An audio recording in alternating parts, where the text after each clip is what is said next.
This is how I fixed my Korkers fishing shoes with the BOA steel cable lace system, so that they could get a lot tighter on my feet. Tools, a little bit of grease, the tool that comes with it, and basically the amount of stuff that I trimmed off of that cable. It's kind of hard to tell, but they're both cranked down fully tight as far as the knob will go.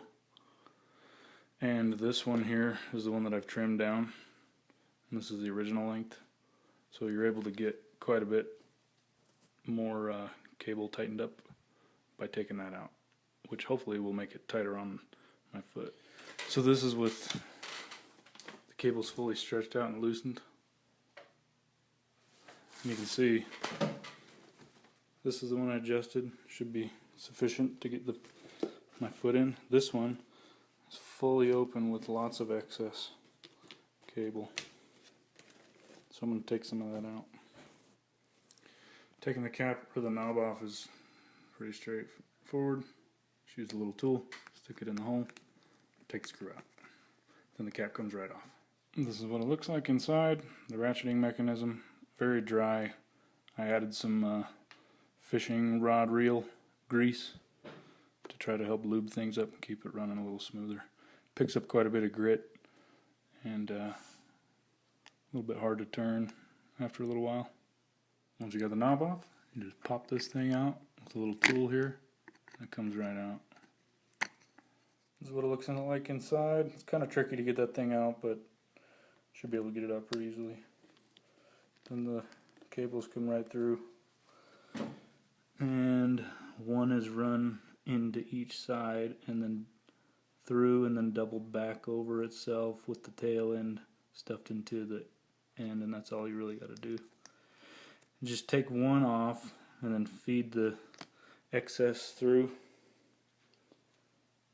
and then just trim the one side, and then you're able to take the length off that you desire and only have to fight with this little thing one time. That's the most difficult part right there, is trimming that thing and then stuffing the tag end back inside. Like I said, you just gotta loosen up the cable all the way, take as much out as you want,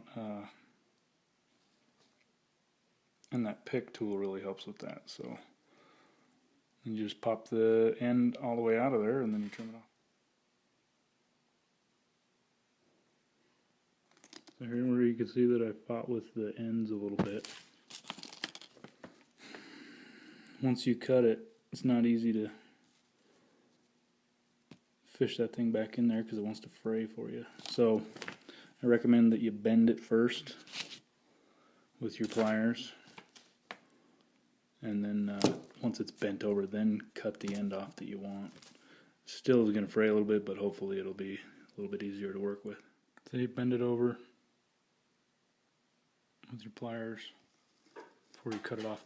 I took about 5 inches out on my boots. I'm just going to cut it right there past the tip of the pliers. That's about all there was to it. It's, like I said, it's still going to fray, so the length seems to be not too important. As long as you got a little bit to stuff in there, it'll keep the whole system all from loosening up on you. So that's the only difficult part of the whole operation here. It's not easy. It's not pretty. But that's basically it. Smash it down with the pliers a little bit, and hopefully over time the other cables will just kind of reseat that and it won't come out and fray. Just remember to pull all the excess cable out first and then feed it back in there. Blow it out, lube it up, you're good to go.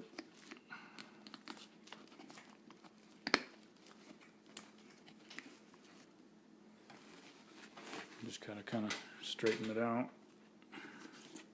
You can see there's still plenty of opening to get the foot in, and just got rid of all that excess.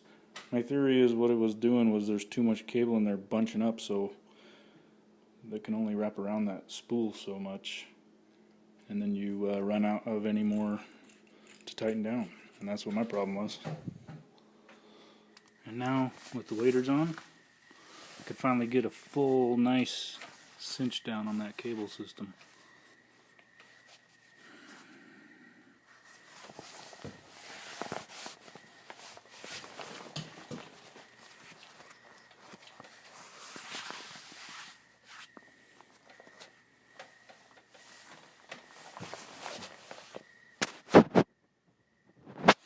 We'll see how it goes.